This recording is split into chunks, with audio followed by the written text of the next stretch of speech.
Bonjour tout le monde, aujourd'hui nous allons parler de la flottabilité. Donc la flottabilité, la petite vidéo pour illustrer ce qui se passe quand on plonge un corps dans l'eau. De le dire, je vais vous expliquer une expérience sur la poussée d'Archimède.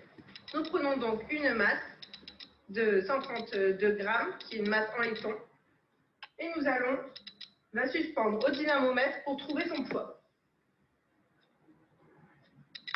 Nous obtenons un poids d'1,3 Newton.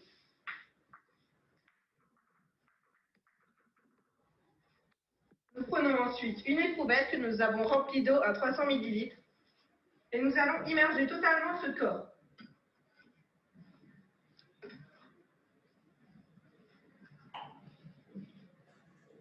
Nous avons donc un nouveau poids qui est le poids apparent, qui est de 0,9 Newton. La différence correspond donc à la poussée d'Archimède, qui est de 0,4 Newton. Voilà, comme vous pouvez le voir, l'eau exerce une poussée de bas en haut et a tendance à faire diminuer le poids apparent du corps qui a été immergé. Et nous constatons que la poussée d'Archimède correspond au poids du volume d'eau déplacée. Donc maintenant, un petit tableau récapitulatif pour voir les différentes flottabilités, les poids apparents.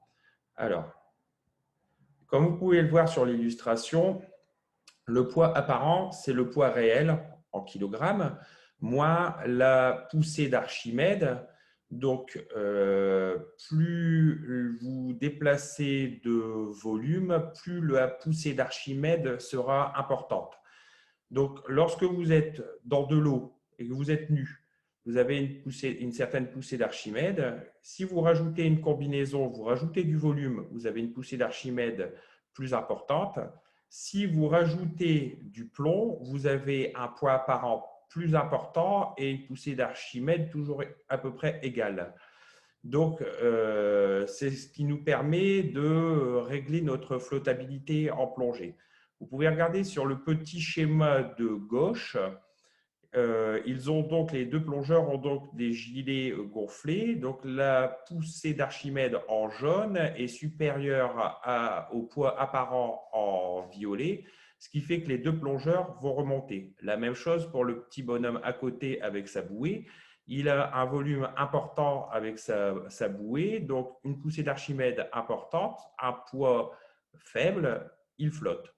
Le caillou qui est juste à côté a un poids très important, une poussée d'Archimède faible, étant donné qu'il a un faible volume. Donc, qu'est-ce qu'il fait? Il coule, il est dans le fond.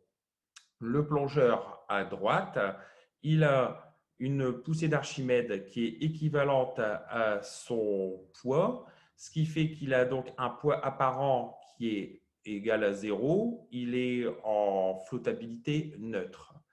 Donc, quand vous avez un poids apparent positif, le corps coule. Quand vous avez un poids apparent négatif, le corps flotte. Lorsque vous avez un poids apparent égal à 0, neutre, vous êtes en flottabilité entre deux. Maintenant, nous allons voir ce qu'il se passe. Ce qui est important de savoir aussi en tant que plongeur, c'est que en fonction de la salinité de l'eau, donc au niveau du poids, du volume que vous allez déplacer, vous allez devoir adapter votre lestage. Regardez sur l'expérience. Donc, on a un corps qui est placé dans de l'eau. Il flotte, il est ou dans le fond ou entre deux eaux. Nous allons rajouter du sel dans le liquide, dans l'eau, et vous allez pouvoir vous apercevoir que le petit corps rose va remonter. Regardez, voilà. Donc, avec la densité de l'eau, la flottabilité est plus importante. Il va falloir recalculer, retester votre flottabilité.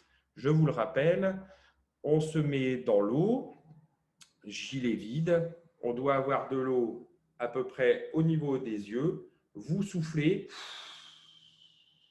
hop, vous descendez. Vous inspirez, vous remontez. Et là, à ce moment-là, vous avez bien réglé votre lestage.